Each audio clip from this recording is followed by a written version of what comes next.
All right, so what we're gonna do in this video is take you through kind of a hands-on, whole body type of lymphatic inflammatory release. This is just a series of different things that you can do. If you do them all together, we'll create a nice kind of full body release effect from an inflammation standpoint. So the first thing we're gonna do is you're gonna lay your back like this. You're gonna take one hand over the other. You're gonna put it right underneath where your rib cage is here, into the soft part of your belly. So you don't wanna be too low. You want to be close to your rib cage, but you don't want to be on your rib cage. So just kind of right off of it in the softness of your belly.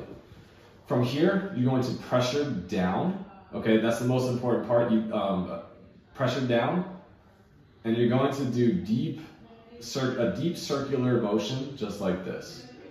All right, now you wouldn't want. It's not a superficial rub. You're kind of pressuring down and then tractioning your skin underneath. All right, and if you do that, you'll kind of feel some just some stuff moving, underneath your skin. This is the best way I can describe it. But you're gonna do these big pressured down circles. You're gonna do 20 one way, and then you're gonna flip it and do 20 the other.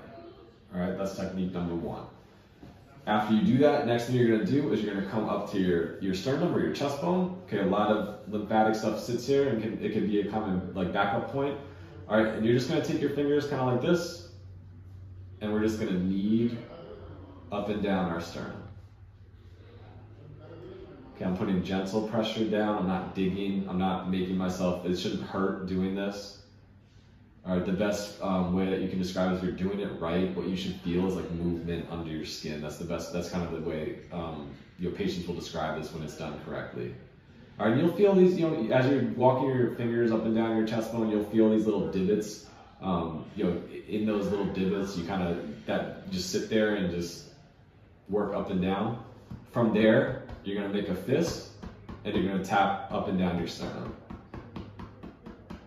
Not hard, shouldn't be painful. All right, the tapping motion, with the lymphatic, inflammatory stuff, your lymphatic system is like your plumbing system. So when you have a clogged toilet, clogged plumbing system, what do? You kind of just have to jostle it all loose, and that's basically the premise of these techniques. All right, so we're gonna do that. The next thing we're gonna do is we're gonna come up to our head and neck. All right, you're gonna find this spot that's kind of right behind the angle of your jaw.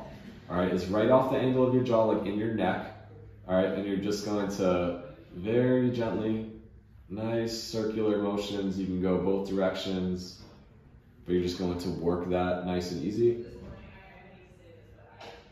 All right, there's no right or wrong in terms of how long. If you feel things moving, if you feel it's a little tender, you'll spend a couple minutes there. If not, you don't have to spend as long. All right, and once you do that, the next thing we're gonna do is on both sides, you're gonna create kind of like a cupping angle with your hand. All right, and we're going to tap in this crevice that sits between where your collarbone is and where your bigger upper trap muscle is. There's kind of like this divot here, and we're just going to tap.